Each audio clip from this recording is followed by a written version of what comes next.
Hello प्यारे बच्चों, कैसे हो। आप सभी का एक बार फिर से स्वागत है आपके अपने इस YouTube चैनल ज्ञान विद्याकुल पर।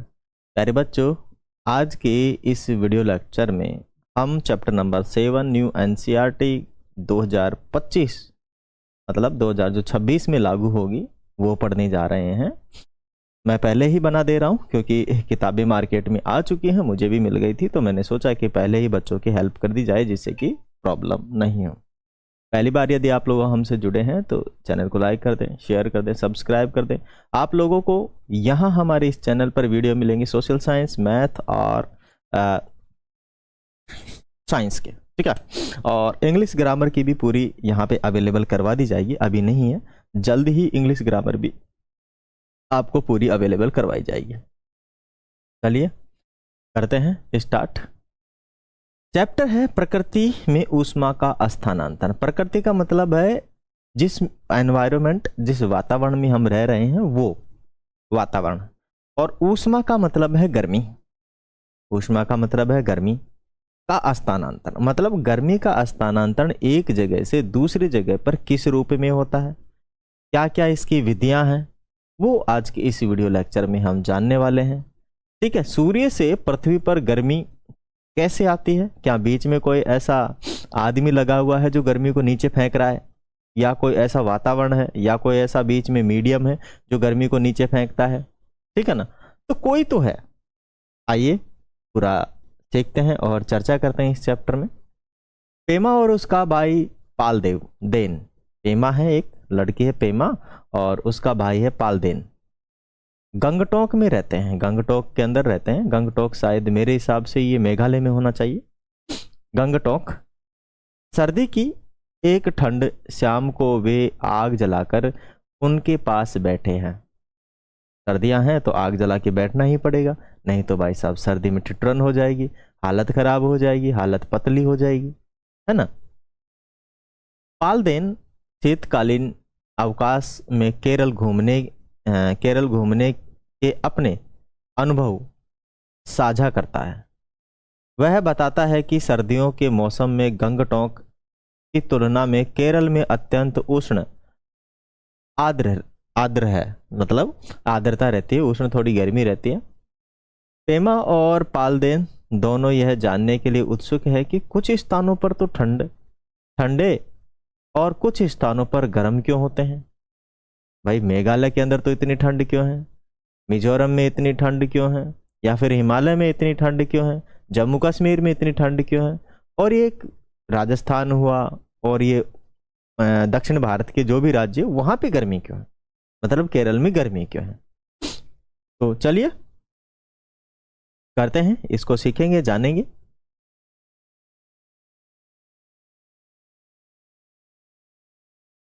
उनके दादाजी उनके दादाजी विज्ञान के एक सेवानिवृत्त अध्यापक हैं। वे उनकी जिज्ञासा को सुनकर कहते हैं, केरल गंगटोक की अपेक्षा भूमध्य रेखा के अधिक समीप है। जो केरल है गंगटोक की अपेक्षा भूमध्य रेखा के अधिक समीप है, और इसकी लंबी समुद्र तटीय रेखा भी है। अतः वहां मौसम का अधिक उष्ण एवं आर्द्र होता है। मौसम वहां अधिक उष्ण और आर्द्र होता है। पालदेन उत्तर देता है, हाँ, हमने कक्षा 6 के विज्ञान एवं सामाजिक विज्ञान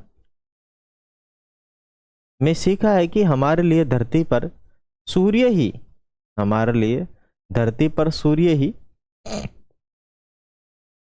ही ऊष्मा और प्रकाश का मुख्य स्रोत है। भूमध्य रेखा पर सूर्य का प्रकाश सीधा पड़ता है।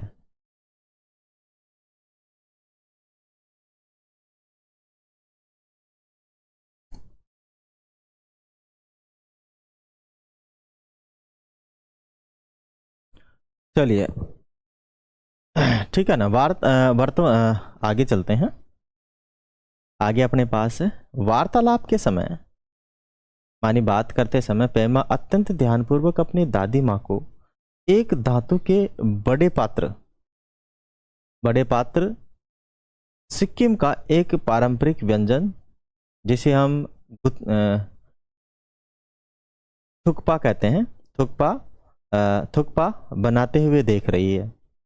पेमा पूछती है, भोजन बनाने के लिए सामान्यतः धातु के पात्रों का ही उपयोग क्यों किया जाता है? पालदेन तुरंत उत्तर देते हुए बताता है कि इसमें धातुओं और अधातुओं का संसार नामक अध्याय में पढ़ा है कि ऐसे पदार्थ ऊष्मा के सुचालक होते हैं। हाँ बिल्कुल, उस चैप्टर में हमने पढ़ा था कि जो धातु और अधातुओं के संसार का जो चैप्टर है उसके अंदर जो अपने धातु हैं, धातुओं के अंदर ऊष्मा का चालन सही से होता है, सुचालक होते हैं वो, ठीक है ना। क्या होते हैं? सुचालक होते हैं। ये पेमा है और ये पालदेन है, और ये उनकी दादी है और ये उनके दादाजी हैं, ठीक है। चलते हैं आगे। इन पदार्थों में ऊष्मा का स्थानांतरण कैसे होता है? मतलब अपने पास जो पात्र है, देखो आग तो नीचे जला रहे हैं परंतु इस बर्तन में से गर्मी उसको मिल रही है, इस आग की। ऐसा कैसे संभव हो पाता है? मतलब चालन ही है, मतलब ऊष्मा एक जगह से दूसरी जगह स्थानांतरित हो रही है। आइए एक क्रियाकलाप करके सीखते हैं कि कुछ पदार्थ ऊष्मा के क्या होते हैं, सुचालक क्यों होते हैं। लीजिए, हमने सावधानी बरतनी है अपने को, और ऊष्मा का चालन के बारे में आज हम एक्सपेरिमेंट करने वाले हैं। हमने क्या लेना है? एक स्टैंड लेना है, स्टैंड को क्लैंप से बांध देना है। स्टैंड और स्टैंड पे ये पिन लगी हुई है, 1 2 3 4 पिन है। ये धातु की पट्टी है और एक जलती हुई मोमबत्ती है। धातुक पट्टी में ऊष्मा का स्थानांतरण कैसे होता है वो आज हम सीखेंगे।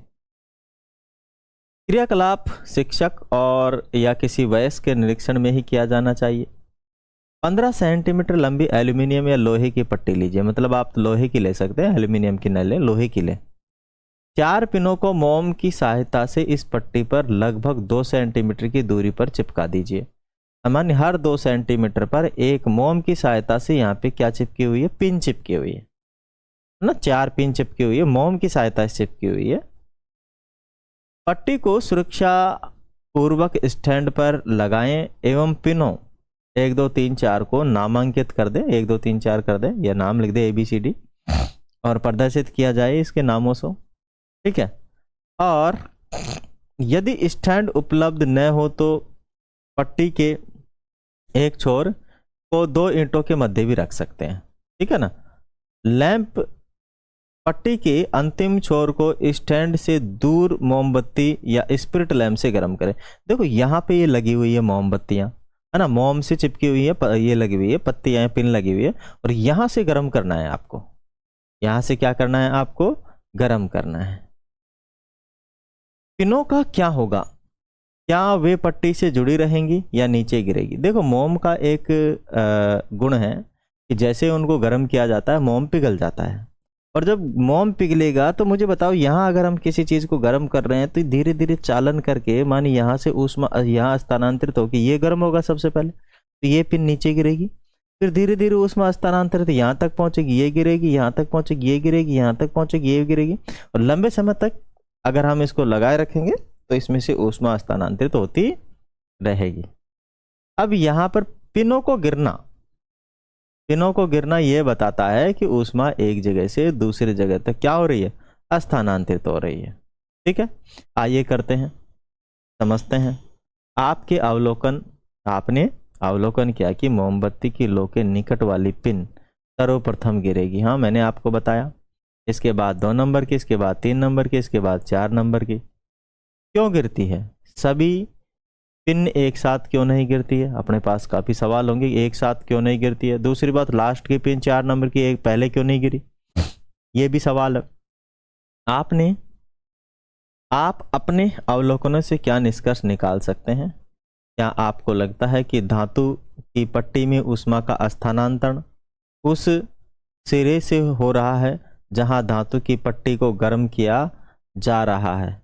जैसे ही धातु पट्टी के माध्यम से बिना पिन तक पहुंचती है वैसे ही मोम पिघल जाती है।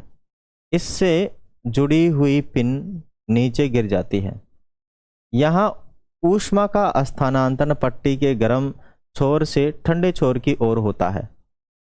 वह प्रक्रिया जिसमें किसी वस्तु के गर्म या ठंडे भाग में ऊष्मा का स्थानांतरण होता है उसे हम चालन कहते हैं। इस प्रक्रिया में जो कण गर्म हो जाते हैं वे अपनी ऊष्मा को अपने से अगले कण को स्थानांतरित कर देते हैं। यह प्रक्रिया इसी प्रकार आगे बढ़ती रहती है जब कि कण स्वयं अपने स्थान पर ही स्थिर रहते हैं। ऐसा पदार्थ जो ऊष्मा को अपने से सरलता से संचरित होने देते हैं वे ऊष्मा के सुचालक कहलाते हैं। माने ऐसे पदार्थ जो ऊष्मा अपने में से संचरित होने देते हैं ऊष्मा के क्या कहलाते हैं? सुचालक कहलाते हैं। हम भोजन बनाने के लिए धातु से बने हुए बर्तनों का उपयोग इसीलिए करते हैं क्योंकि धातुएं भी ऊष्मा की सुचालक होती हैं। ठोस पदार्थ में ऊष्मा का स्थानांतरण मुख्य रूप से चालन प्रक्रिया के द्वारा होता है।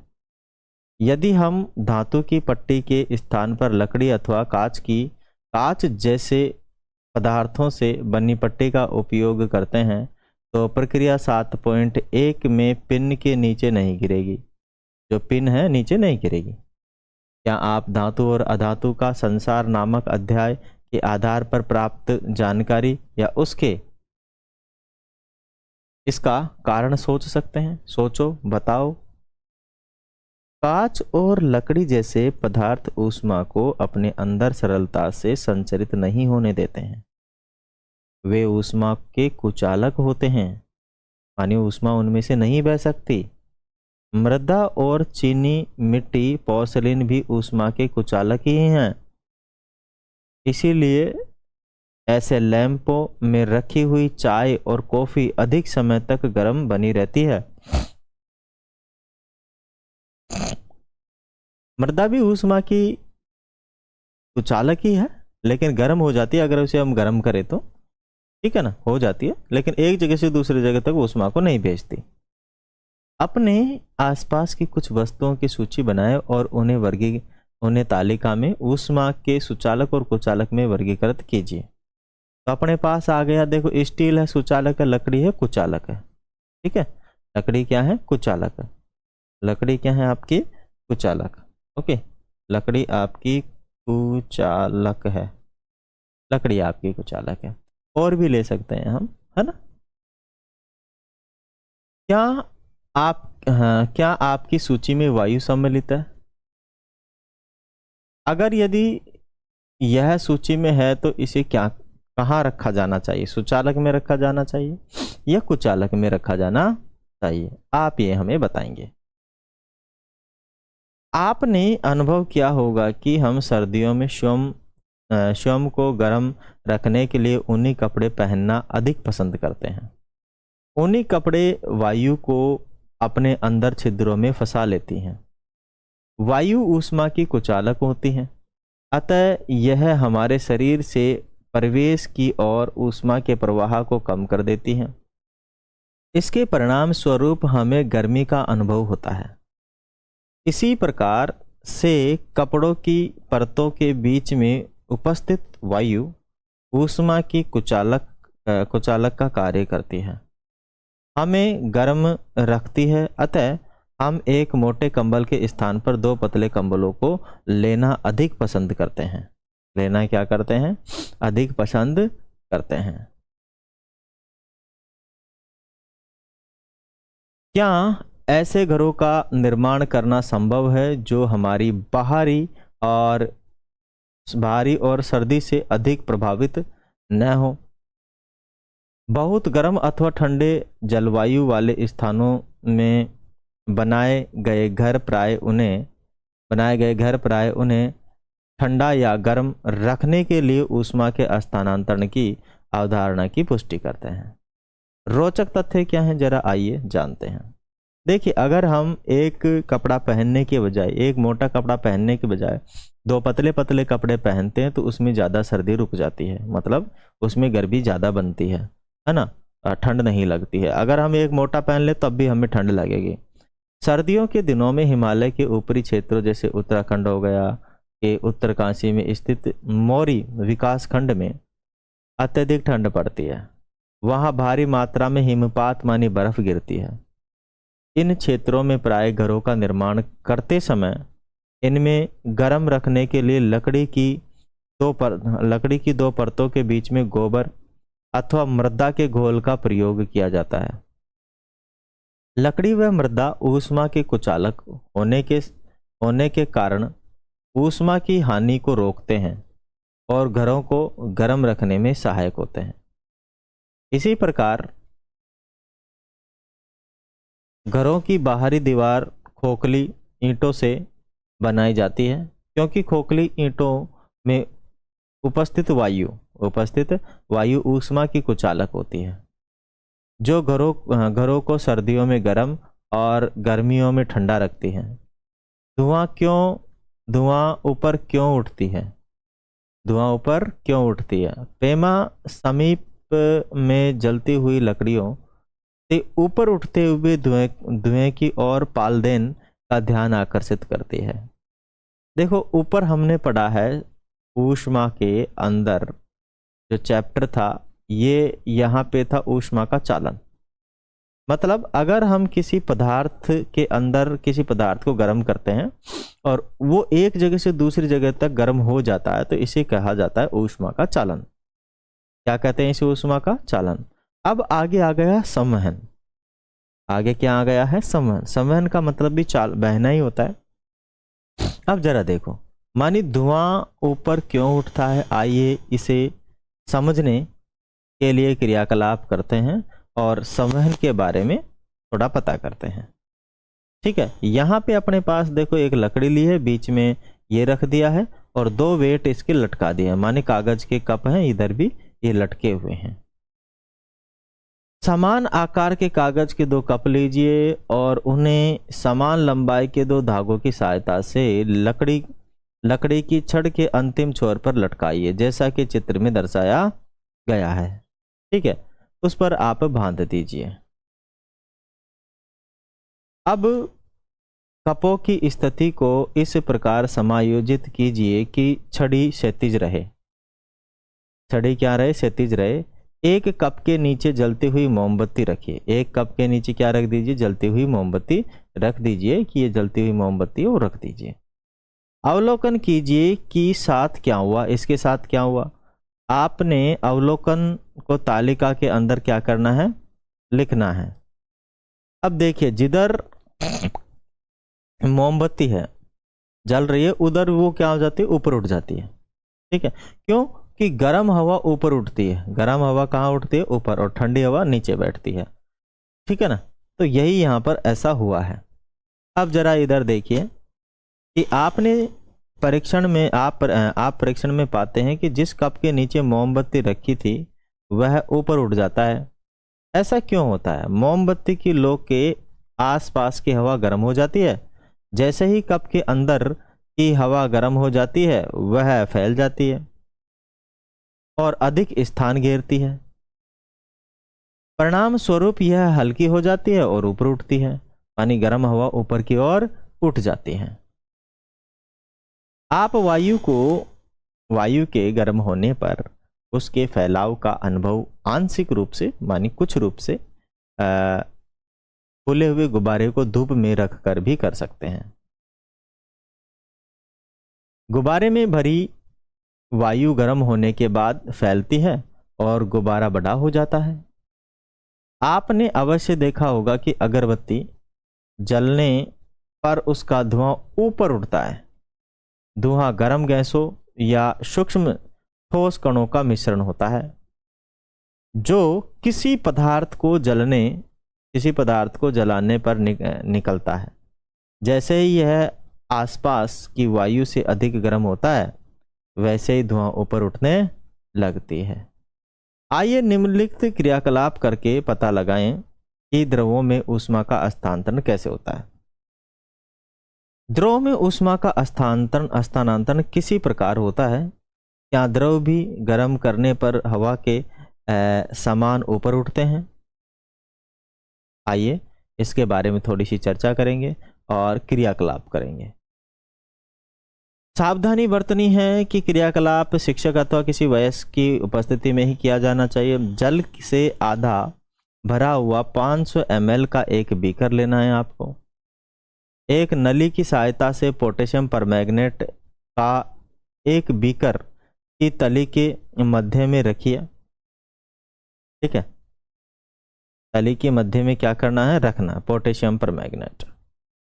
ओके, थोड़ा सा पोटेशियम परमैंगनेट तली में रख देंगे उसी पानी के अंदर, है ना। ये स्ट्रो लिया है और स्ट्रो से नीचे की तरफ पोटेशियम परमैंगनेट रख देंगे यहाँ पे।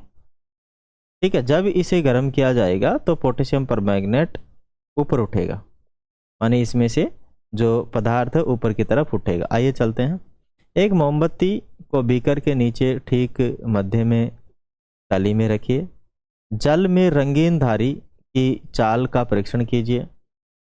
जैसे ही आप ऊष्मा देते हैं वैसे ही रंगीन धारी ऊपर उठने लगती है, फिर यह किनारे की ओर आती है। जल की रंगीन धारी मध्य से ऊपर क्यों उठती है, किनारे से नीचे क्यों आती है, किनारे से नीचे क्यों आती, किनारे की तरफ से नीचे क्यों आती है। फिर बीकर की तली के जल को ऊष्मा मिलती है, बीकर की तली के जल को ऊष्मा मिलती है जिससे जल गर्म होकर फैलती है। जल गर्म होकर क्या होता है, फैलता है, हल्का होकर ऊपर उठता है। बीकर के किनारे जल का तुलनात्मक रूप से क्या होता है, ठंडा होता है, वह भारी होता है। यह नीचे आता हुआ जल ऊपर उठते हुए जल का स्थान ले लेता है। यह जल भी गर्म होकर बाद में ऊपर उठता है। यह चक्र चलता रहता है जब तक चलता रहता है जब तक संपूर्ण आयतन गर्म नहीं हो जाता। वस्तुत इस स्थिति में संपूर्ण जल के कणों की गति के द्वारा गर्म हो जाता है और ऊष्मा स्थानांतरण की यह प्रक्रिया संवहन कहलाती है। ऊष्मा स्थानांतरण की यह प्रक्रिया क्या कहलाती है, संवहन कहलाती है। समझ में आया कि जब हम किसी जल को गर्म करते हैं तो वह जल एक जगह से दूसरी जगह जाकर किसी दूसरे कणों को क्या करता है, गर्म करता है, माने ऊष्मा देता है। वही क्या कहलाता है, संवहन। वही प्रक्रिया क्या कहलाती है, संवहन कहलाती है। आगे चलते हैं और अतः हम यह निष्कर्ष निकालते हैं कि वायु की भांति संवहन प्रक्रिया के कारण जल भी गर्म होता है।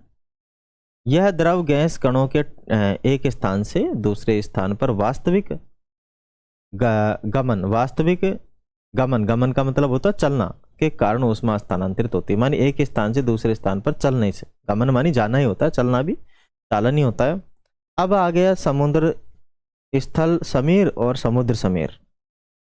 स्थल समीर और समुद्र समीर के बारे में हम थोड़ा सा जानेंगे। पालदेन सर्दियों के अवकाश में केरल की यात्रा के दौरान समुद्र तट पर जाने के अपने अनुभवों को साझा करते हुए कहता है कि दिन के समय समुद्र तट की रेत समुद्र जल की तुलना में अधिक गर्म होती है, जबकि रात के समय में रेत जल की तुलना में अधिक ठंडी होती है। पेमा उत्तर देती है, हाँ, विभिन्न वस्तुएं अलग अलग प्रकार से गर्म और अलग अलग प्रकार से ठंडी होती हैं। ये कौन देती है, पेमा कहती है भाई साहब। कौन कहती है, पेमा। अब एक क्रियाकलाप करना है अपने को, माने सावधानी बरतनी है और इसके लिए शिक्षक या फिर किसी वयस्क की उपस्थिति में आप इसे करेंगे। दो समान कटोरे लीजिए जैसा कि चित्र 7.6 में दर्शाया गया है। एक कटोरे को आधा जल से भरिए और दूसरे कटोरे को आधा मृदा से भरिए। प्रत्येक कटोरे में चित्र 7.6 दर्शाए अनुसार प्रयोगशाला तापमापिका लगाए। तो ये जो इसमें लगी है ना, ये दिखाई नहीं दे रही है थोड़ी, इसमें प्रयोगशाला तापमापी लगी हुई है। इन्हें धूप में रखिए। यह भी सुनिश्चित कीजिए कि तापमापिका बल्ब जल और मृदा में पूरा डूबा हुआ हो, परंतु कटोरों के तल और किनारों को स्पर्श नहीं कर रहा हो। मतलब ये तापमापी है ना, पूरा डूबा होगा जल में और मिट्टी में, लेकिन किसके टच नहीं करे, इस कटोरे की किसी भी तली के टच नहीं करे, न किनारों से टच करे। ठीक है, हमें अवलोकन करना है। जब हम एक्सपेरिमेंट करेंगे तो अवलोकन करेंगे, और इस अवलोकन को चेक करेंगे कि इसमें टेम्परेचर कितना बढ़ रहा है हर 5 मिनट में, जल का टेम्परेचर और मृदा का टेम्परेचर, उसको नोट करके हम क्या करेंगे, इसमें भरेंगे। ठीक है, फिर यही अवलोकन रात के समय में भी हमें करना है, यही अवलोकन हमें रात के समय में भी करना है। जल एवं मृदा के तापमान वृद्धि का अध्ययन कीजिए, और क्या जल मृदा के तापमान के समान समय में समान मात्रा में वृद्धि करता है, यदि नहीं तो इसमें से कौन सी अधिक मात्रा तीव्रता से गर्म होती है। 20 मिनट में जल और मृदा के तापमान में कितनी वृद्धि हुई, आगे लेते हैं।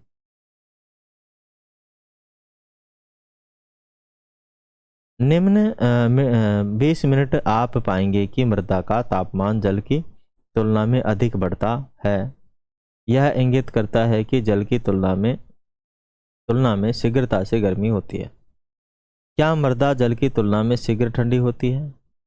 गर्म होने के पश्चात मृदा और जल को कमरे के भीतर लाएं और 20 मिनट तक ठंडा होने दीजिए। आप देखेंगे कि मृदा जल की अपेक्षा शीघ्र ठंडी होती है, उसी प्रकार जैसे यह जल की तुलना में शीघ्र गर्म होती है। समुद्र तट के पास रहने वाले लोग जल और स्थल के अलग अलग दर से गर्म और ठंडा होने के कारण एक आनंददायक परिघटना का अनुभव करते हैं। दिन के समय जल की तुलना में स्थल शीघ्रता से गर्म होता है, और इस कारण गर्म हवाएं स्थल से ऊपर उठती है। ठंडी हवाएं समुद्र से स्थल की ओर प्रवाहित होती हैं, और जल के स्थल की ओर ठंडी हवाओं के गमन को समुद्र समीर कहते हैं। क्या बोल रहा है कि ठंडी हवाएं समुद्र से स्थल की ओर, जो ठंडी हवाएं हैं समुद्र से स्थल की ओर चलती है। कब चलती है? ये रात में चलती है। हाँ, दिन में चलती है ना, इसे हम क्या कहते हैं, स्थल की ओर चलती है। ठंडी हवाओं के गमन को समुद्र समीर कहा जाता है। देखो, समुद्र समीर, दिन के समय के अंदर सूर्य निकल रहा है तो यहाँ की जो मिट्टी है वो गर्म हो जाएगी, जबकि पानी इतनी जल्दी गर्म नहीं होता, ये आराम से गर्म होगा। जब ये आराम से गर्म होगा तो यहाँ तो ठंडा मौसम रहेगा। जो ठंडी हवा रहेगी, ठंडी हवा जब इधर की तरफ जाएगी तो इसे ही कहते हैं समुद्र समीर। देखो इधर घूम रहा है ना, समुद्र समीर कहते हैं इसे। क्या कहते हैं? समुद्र समीर कहते हैं। लेकिन रात के समय में ये जो है जल्दी ठंडी हो जाएगी, ये जो ठंडा नहीं होगा तो इसका टेम्परेचर ज़्यादा डाउन हो जाएगा, इसका कम होगा, तो इधर से ठंडी हवाएं समुद्र की तरफ चलेगी, तो इसे कहते हैं स्थल समीर। यानी इसी कारण से गर्म प्रदेशों में समुद्र समीर के लोगों को गर्मी से आराम प्रदान करती है। इसीलिए तटीय क्षेत्रों में भवनों की खिड़कियों की दिशा समुद्र की ओर रखी जाती है। रात के समय यह विपरीत हो जाती है। सूर्य के प्रकाश के अभाव में स्थल जल की अपेक्षा अधिक शीघ्रता से क्या हो जाता है? ठंडा हो जाता है। परिणाम स्वरूप समुद्र के ऊपर की हवा गर्म होकर ऊपर उठती है, और स्थल से ठंडी हवा समुद्र की ओर बहती है। स्थल से समुद्र की ओर ठंडी हवा के गमन को कहते हैं थल समीर। क्या कहते हैं? थल समीर कहते हैं। ठीक है, देखो रात के समय में इधर की जो ये है मिट्टी है जल्दी ठंडी हो जाएगी, इधर की ठंडी नहीं होगी। यहाँ गर्म हवा रहेगी तो ऊपर उठेगी तो इधर से हवा इस स्थान पे आएगी, क्योंकि यहाँ पे खाली जगह हो जाएगी हवा की, तो इधर चलेगी हवाएं, इधर की तरफ चलेगी हवाएं। आगे बात समझ में? और इधर की तरफ जो चलेगी वो ठंडी हवाएं होंगी, तो इसलिए इसे हम क्या कहेंगे? थल समीर कहेंगे। समुद्र के तट पर रहने वाले लोगों का अनुभव करते हैं कि दिन और रात के समय पवन की दिशा विपरीत होती है। दिन और रात के समय में इसकी जो हवा है अलग होती। अब आगे चलते हैं विकिरण। देखो 3 माध्यमों से ऊष्मा का संचालन होता है। एक तो पहला था अपना तो चालन, फिर दूसरा था संवहन और तीसरा था विकिरण। तीसरा क्या है? विकिरण। तो अब हम विकिरण पढ़ने वाले हैं। क्या आपने स्मरण किया है कि पेमा और मालदेन जलती हुई आग के पास पास बैठे हुए थे। उन्हें गर्मी की अनुभूति हुई थी। उनके दादाजी उन्हें बताते हैं कि इस प्रक्रिया में ऊष्मा का स्थानांतरण आग जैसी गर्म वस्तु से हमारे शरीर तक सीधा होता है। उसे विकिरण कहा जाता है। क्या कहा जाता है? उसे विकिरण कहा जाता है। सूर्य की ऊष्मा भी इसी प्रक्रिया द्वारा हम तक पहुंचती है। विकिरण द्वारा ऊष्मा के स्थानांतरण को किसी माध्यम की आवश्यकता नहीं होती है। सभी वस्तुओं में ऊष्मा का विकिरण होता है। आपने अवश्य ही देखा होगा कि जब कोई गर्म पात्र आग से दूर हट जाता है तो कुछ समय पश्चात वह ठंडा हो जाता है। इसका क्या कारण है? गर्म पात्र अपने आसपास ऊष्मा को विकृत करके ठंडा हो जाता है। अब थोड़ा सा गहन चिंतन भी कर लें। गर्मियों में श्वेत तथा हल्के कपड़े, हल्के रंग के, और सर्दियों में गहरे रंग के वस्त्र पहनना अधिक आरामदायक क्यों होता है? वस्त्रों पर पड़ने वाली अधिकांश ऊष्मा हल्के रंग परावर्तित कर देती है, अतः उनको पहनने से हमें अधिक आराम का अनुभव होता है।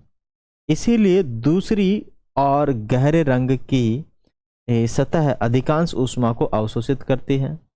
अतः सर्दियों में हमें गहरे रंग के वस्त्र अधिक आराम की अनुभूति करवाते हैं या होती है। हमारे दैनिक जीवन में ऐसे अनेक उदाहरण हैं जहां चालन, संवहन और विकिरण के साथ होते हुए देख सकते हैं। विकिरण एक साथ होते हुए देख सकते हैं। चलिए आइए हम एक और एक्सपेरिमेंट करें और तीनों को जानते हैं। आइए जल को गर्म करने के बारे में विचार करें जैसा कि चित्र में दर्शाया गया है। आइए उन स्थितियों, उन विधियों को पहचानने में निम्न में से पात्र और जल गर्म होते हैं तथा हम लो के गर्म पात्र के आसपास गर्मी का अनुभव करते हैं। ऊष्मा लो से पात्र तक चालन द्वारा स्थानांतरित होती है और उसके बाद पात्र में जल संवहन द्वारा गर्म होता है। लो और गर्म पात्र के आसपास जिस गर्मी का हम अनुभव करते हैं वह विकिरण द्वारा होता है। आइए समापन करें या संपन्न करें। तो यहाँ पे आप अब तक क्रियाकलापों या उदाहरणों या चर्चाओं से हमने सीखा है कि ऊष्मा तीन प्रकार से प्रक्रमों से स्थानांतरित होती है। एक तो चालन आपको समझ में आ ही गया होगा कि जब किसी वस्तु को गर्म करते हैं तो उसमें एक जगह से दूसरी जगह जाती है, तो वो होता है चालन। संवहन, जब किसी को वस्तु को मतलब ऐसे कण जो एक दूसरे को गर्म करने के लिए खुद ही अपनी जगह से दूसरी जगह चले जाते हैं, और ऐसे ऊष्मा जिसको किसी भी माध्यम की जरूरत नहीं, सीधे अपने तक पहुंच जाती है, उसे कहते हैं हम विकिरण। जैसे सूर्य हो गया, ठीक है ना, सूर्य का प्रकाश अपने तक पहुंचता है। वो चालन विधि में ऊष्मा प्राप्त करने पर कण अपने संपर्क में आने वाले दूसरों कणों पर ऊष्मा स्थानांतरित करता है। इस प्रकार यह प्रक्रिया चलती रहती है। इसमें कण स्वयं अपनी स्थिति से नहीं हटते। संवहन विधि ऊष्मा का स्थानांतरण कणों की वास्तविक गति के द्वारा होता है। ध्यान दीजिए कि चालन और संवहन के लिए माध्यम अवश्य ही उपस्थित होना चाहिए जिसके कण ऊष्मा के स्थानांतरण में सहायक होते हैं। विकिरण विधि में ऊष्मा एक स्थान से दूसरे स्थान पर गमन करती है। इसके स्थानांतरण के लिए किसी भौतिक माध्यम की आवश्यकता नहीं होती है। किसी भी भौतिक माध्यम की आवश्यकता नहीं होती है। आगे रोचक तथ्य। हिमालय के ऊंचे क्षेत्रों में सर्दियों में कमरे को गर्म रखने के लिए बुखारी नामक एक पारंपरिक हीटर का उपयोग किया जाता है। इसमें लोहे का एक चूल्हा होता है और जिसमें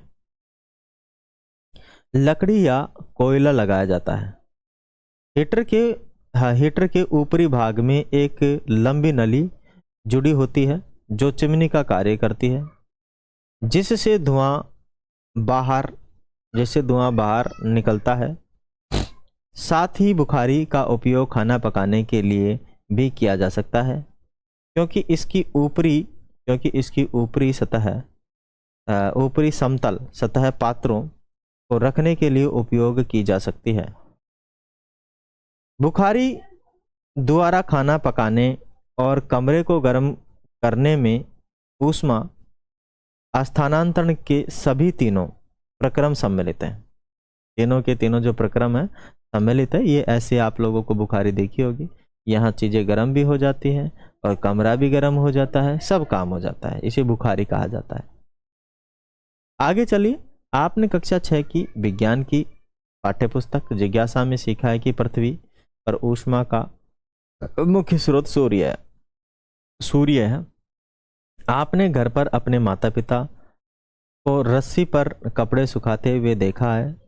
गीले कपड़े तेज धूप वाले दिन जल्दी सूख जाते हैं, क्योंकि सूर्य से आने वाली ऊष्मा कपड़ों में निहित जल में अधिक तीव्रता से वाष्पित कर देती है। अतः सूर्य से प्राप्त ऊष्मा जल के वाष्पीकरण में महत्वपूर्ण भूमिका निभाती है। चाहे वह रस्सी पर सूख रहे कपड़े हो या फिर महासागरों, झीलों जैसे जल निकायों से। इसे अधिक विस्तार से समझने के लिए आइए जल चक्र की परिघटना को देखें। जल चक्र की परिघटना को देखिए। अपने पास आ चुका है जल चक्र। आपने कक्षा 6 की विज्ञान पाठ्यपुस्तक जिज्ञासा में यह भी सीखा कि प्रकृति में जल 3 अवस्थाओं में पाया जाता है। द्रव में पृथ्वी पर समुद्र, नदियों और झीलों में पाया जाता है। ठोस रूप में हिम जो रहते हैं ग्लेशियर के रूप में पाया जाता है, बर्फ के रूप में पाया जाता है, पर्वतों के ऊपर, ध्रुवों के ऊपर पाया जाता है। गैस के रूप में यह जल वाष्प के रूप में पृथ्वी के वायुमंडल की उपस्थित रहता है।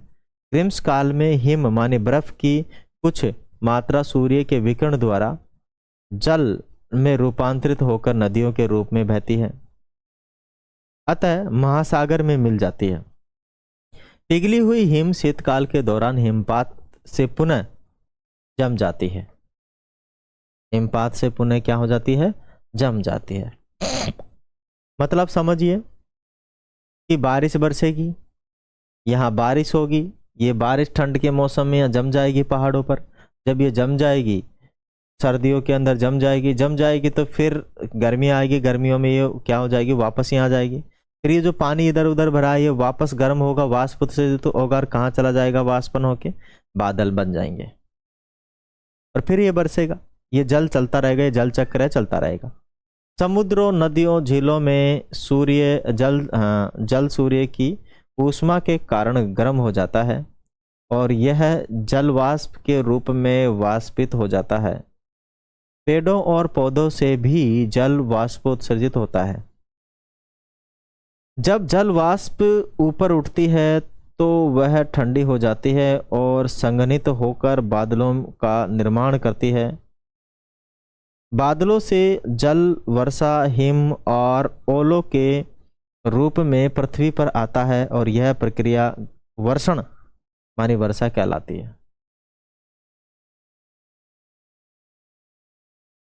जल वाष्प के रूप में जल निरंतर ऊपर की ओर गति करता है और वर्षण द्वारा नीचे की ओर गति करता है, जिससे यह पुनः जल निकायों में वाष्प आ जाता है।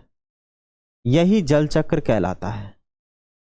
अतः जल चक्र नदियों, झीलों, समुद्रों में जल के पुनः वितरण एवं पुनः पूर्ति में सहायता करता है। यह पृथ्वी पर जल की कुल मात्रा को संरक्षित रखने का कार्य करता है। जल पृथ्वी की सतह पर गिरता है, वह तालाबों, झीलों, नदियों और समुद्रों में चला जाता है अथवा भूमि में गिर जाता है, अथवा भूमि में क्या हो जाता है, रिस जाता है। वैज्ञानिकों से परिचय। वराहमिहिर 6ठी शताब्दी में उज्जैनी मानी वर्तमान में उज्जैन मध्य प्रदेश के महान खगोलज्ञ और गणितज्ञ थे। वृहद संहिता में उन्होंने मौसमी वर्षण का अनुमान लगाने की एक पद्धति का सूत्रपात किया, जिसका मौसमी वर्षण के लिए अनुमान प्राकृतिक घटनाओं पर आधारित था। बादलों का बनना, हवा का प्रवाह, तारों तथा चंद्रमा की स्थिति, ये सब। पृथ्वी की सतह से जल का अंत निष्पादन किस प्रकार होता है, ये भी हम जानेंगे। आपने लोगों को कुओं और हैंडपंपों से नीचे से निकलते हुए देखा होगा। यह जल है जो भूमि में रिस गया था। आइए हम इसे एक क्रियाकलाप द्वारा समझें और पृथ्वी की सतह से जल किस प्रकार रिसता है उसके बारे में हम जानें। जल का धरती में अंत निष्पादन का मतलब होता है पृथ्वी में रिसना। हमने 3 पात्र लेने हैं, जिसमें एक में मृदा रखनी है, एक में बालू रखना है और एक में बजरी रखनी है। 1 लीटर पानी वाली उपयोग की हुई प्लास्टिक बोतल, 3 पारदर्शी बोतल लीजिए और इन बोतलों में से काटिए। इन बोतलों को बीच में से काटिए और प्रत्येक बोतल के ढक्कन में एक छोटा छिद्र कीजिए। क्या स्टैंड पर उल्टा रख और इन्हें स्टैंड पर उल्टा रख दीजिए कि एक बोतल में मृदा, दूसरे में बालू और तीसरी में बजरी डालिए, जैसा कि चित्र 7.10 में दर्शाया गया है। चित्रानुसार बोतलों के नीचे समान आकार के 3 बीकर रख दीजिए। 200 ml के रख दीजिए, 300 के रख दीजिए, जैसा आप चाहो। प्रत्येक बोतल में से प्रवाहित होकर निकलने वाले जल की मात्रा का अनुमान लगाएं। 10 मिनट तक प्रत्येक बीकर में बोतल से प्रवाहित होने वाले जल को एकत्रित कीजिए और प्रत्येक बोतल से आने वाले जल की मात्रा की तुलना कीजिए।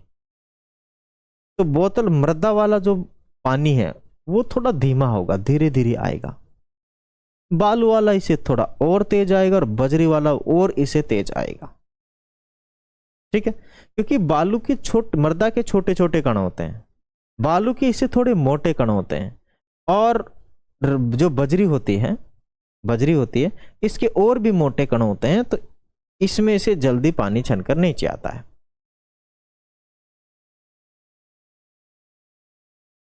आगे चलते हैं। अब यहां पे देखिए जरा समझिए, रिक्त स्थान अपने पास छोटा हो गया, ये अपनी क्या मृदा है। ठीक है, मतलब क्या आपके परिणामों का आपने अनुमान के साथ मिलान हो रहा है। चले देखते हैं।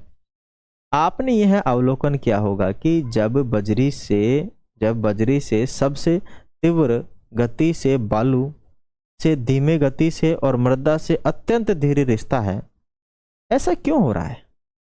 ऐसा इसीलिए हो रहा है क्योंकि मृदा में जो बीच में गैप रहते हैं वो बहुत कम होते हैं।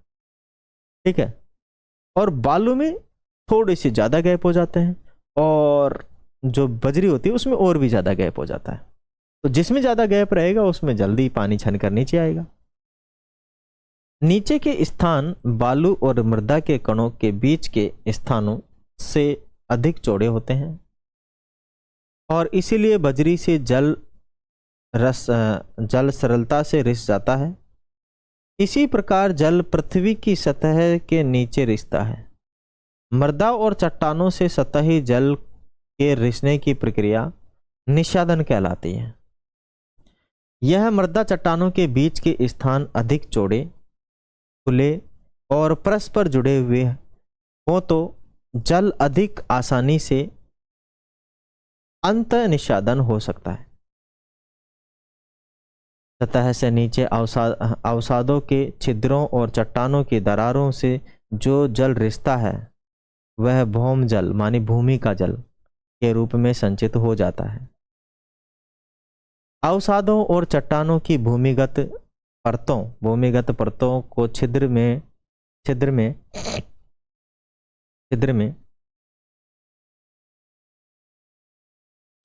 जल भंडारित करती है। वे जल भ्रंत कहलाती है।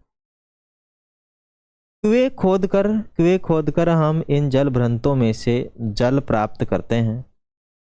भूमिगत रूप में यह जल कुछ मीटर अथवा सैकड़ों मीटर गहराई तक हो सकता है। यह स्थान की भौगोलिक स्थिति और अवस्थिति पर निर्भर करता है। जहां पर गहरी और जहां पर खतरनाक चट्टानें, बहुत कठोर चट्टानें, वहां पर पानी बहुत नीचे नहीं मिलता है, ऊपर ही मिल जाता है। और जहां मिट्टी या बालू ज्यादा है वहां पर पानी की मात्रा ज्यादा मिलती है। आइए करते हैं और इसका अवलोकन। अब यहाँ पर देखो, चलिए यहाँ पे अपने को एक काफ़ी सारा नदी नाले बारिश होता हुआ भी दिख रहा है, पेड़ पौधे भी दिख रहे हैं, पेड़ भी दिख रहा है, पृथ्वी भी दिख रही है, यहाँ नदी भी दिख रही है। और यह नदी के ये जो है इसके नीचे क्या है, मिट्टी है, बालू है, रेत है, कंकड़ है, सभी हैं। तो इसके अंदर से पानी रिस कर कहाँ, जमीन के नीचे स्टोर हो जाता है इन छोटे छोटे छिद्रों के अंदर।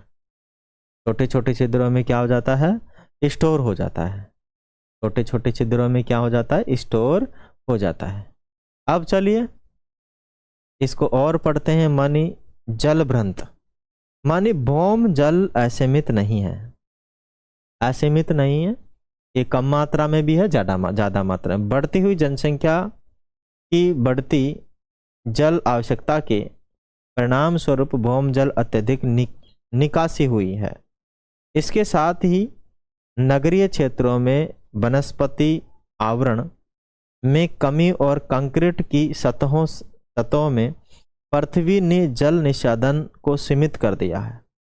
माने देखो, अपने गांव के अंदर तो कम सड़कें होती हैं और सड़कें भी आजकल इंटरलॉकिंग सड़कें बनाई जा रही हैं। इंटरलॉकिंग का मतलब है कि ऊपर इनमें क्या रखा जाता है, थोड़ा सा गैप रखा जाता है और उस गैप से नीचे पानी चला जाता है। सिटियों में ऐसा नहीं है। एक तो मकान बने हुए हैं और मकानों के पास भी मतलब कहीं पर भी जमीन ऐसे नहीं छोड़ी गई है जहां से पानी रिस के पृथ्वी पर चला जाए, ठीक है ना, पृथ्वी के अंदर से चला जाए। बिल्कुल क्या कर दिया गया है, पैक कर दिया गया है। तो वहां पानी की काफी सारी क्या आ जाती है, कमी आ जाती है। इसके परिणाम स्वरूप भूजल का अवशयन का मतलब क्या होता है, कम नीचे जमीन में जाना, क्षय हो जाना। भौम जल की आपूर्ति के लिए वर्षा जल संरक्षण और पुनः भंडारण गड्ढों का उपयोग किया जाता है। अतः जल चक्र से ही भौम जल के स्रोत पुनः भरते रहते हैं और सतत जल की आपूर्ति बनी रहती है। सतत जल की क्या बनी रहती है, आपूर्ति बनी रहती है। जल की कमी से जीवन कठिन हो जाता है। अतः लोगों ने जल के संरक्षण की प्रभावी विधियां विकसित कर ली हैं। उदाहरण के लिए लद्दाख में लोग समुद्र से सर्दियों में हिम के स्तूप बनाकर जल का संरक्षण करते हैं। सर्दियों में हिम की स्तूप बना लेते हैं, मतलब ऊंचे स्थानों पर जो पानी होता है वो नीचे की तरफ पाइप लगा कर ले आते हैं और वो पानी इनके अंदर रिसता है और यहाँ से ऊपर पानी जाता है। तो यहाँ जल के स्तूप बन जाते हैं, ऊंचे ऊंचे पर्वत बन जाते हैं, ठीक है। ये सर्दियों के अंदर बन जाते हैं और गर्मियों में काम आते हैं। विज्ञान और समाज। हिम स्तूप। लद्दाख में बसंत के मौसम में प्राय जल धाराएं सूख जाती हैं, जिससे जल की कमी हो जाती है, क्योंकि सूर्य की किरणों की गर्मी पहाड़ों पर बर्फ को पिघलाने में पर्याप्त नहीं होती। शीतकाल में पहाड़ी जलधाराओं से भूमिगत जल नालियों द्वारा नीचे की ओर प्रवाहित किया जाता है और इस जल का फुहारों की सतह तरह ठंडी वायु में गिराया जाता है, जिससे यह जल जब नीचे गिरता है तो कम ताप के कारण ठंडा होकर जम जाता है। परत दर परत हिम बढ़ती जाती है, जिससे कि एक लंबी शंकु के आकार की संरचना बन जाती है, जिसे हिम स्तूप कहते हैं। जैसा कि चित्र 7.13 में दर्शाया गया है, वसंत में हिम का यह स्तूप धीरे धीरे पिघलकर खेती के लिए और गर्मी में यह आवश्यकताओं के लिए भी जल प्रदान करता है। आवश्यकताओं के लिए भी क्या करता है? जल प्रदान करता है। चैप्टर हो चुका है खत्म, और यहाँ थोड़ा सा संक्षेप आ गया है। संक्षेप इसको पढ़ लेते हैं कि ऊष्मा के स्थानांतरण की 3 प्रकार है: चालन, संवहन और विकिरण। चालन में एक कण दूसरे कण को गर्म कर देता है, और यह संवहन का मतलब एक दूसरी जगह जाकर करता है, और इसमें किसी माध्यम की आवश्यकता नहीं है। किसी भी वस्तु के गर्म भाग से ठंडे भाग में ऊष्मा के स्थानांतरण की जो प्रक्रिया है उसे क्या कहा जाता है? चालन कहते हैं। यह प्रक्रिया कण अपनी स्थिति में नहीं हटते, मानी कण अपनी जगह नहीं हटते, एक जगह से दूसरी जगह पर हटते ही नहीं है, एक दूसरे कण को ऊष्मा दे देते हैं। वे पदार्थ जो स्वयं ऊष्मा को प्रवाहित होने देते हैं ऊष्मा के सुचालक या ऊष्मा के चालक कहलाते हैं। वे पदार्थ जो स्वयं ऊष्मा को आसानी से नहीं प्रवाहित होने देते वे ऊष्मा के कुचालक कहलाते हैं। आगे हो गया है ठोस